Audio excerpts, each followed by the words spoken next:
Olá, queridos alunos. E aí, vocês leram? Fizeram realmente uma leitura plena? Não ficaram somente na decodificação dos sinais gráficos, mas leram o mundo? Este poema que Drummond escreveu, tão inspirativo, vocês observaram o momento político em que ele estava inserido? No meio do caminho tinha uma pedra no meio do caminho, tinha uma pedra no meio do caminho, tinha uma pedra. Que pedra será essa? Vocês observaram que pedra? Não é? Nós precisamos exatamente observar dentro da leitura de mundo, ok?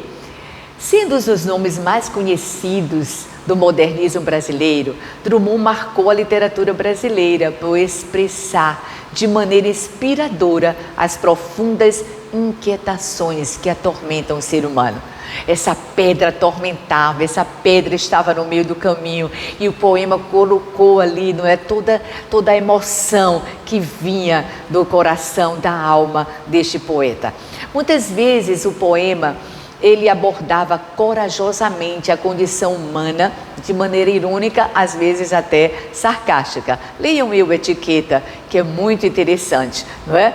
Mas vamos continuar vendo que pedra é essa que persistia estar na trajetória desse poeta, não é? A pedra é representativa. Se você vai ao livro de Daniel na Bíblia, aquela pedra que veio, né, sem o auxílio de mãos humanas, esmiuçou toda a estátua, não é, ali do rei da Babilônia, aquela estátua que era representativa de várias nações. Aquela pedra vai e esmiuça, não é, e cresce como uma montanha. E se nós observarmos a cultura desse texto, vamos ver que aquela pedra poderia ser Jesus. Mas e a de Drummond? Vamos ver.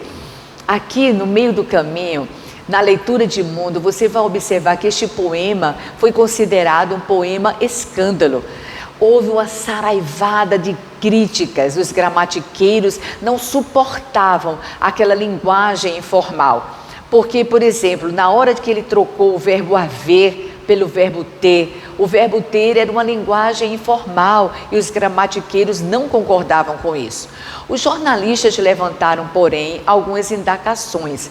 Por que será que existiam outros escritores que no mundo moderno fugiam aquelas normas, não é, da gramática e vinham com a linguagem informal e não eram tão criticados como Drummond? Eles levantaram essa hipótese. E eles disseram: o motivo de tantas críticas e perseguição cerrada a Drummond com esse poema não se deu somente por causa do uso da linguagem formal, mas sobretudo a causa que mais fora preponderante foi a política. Eles consideraram que a sua obra virou uma arma para a oposição de Getúlio Vargas. Então, gente, a partir daí, dessas reportagens, nós começamos a observar que essa pedra não era só um obstáculo.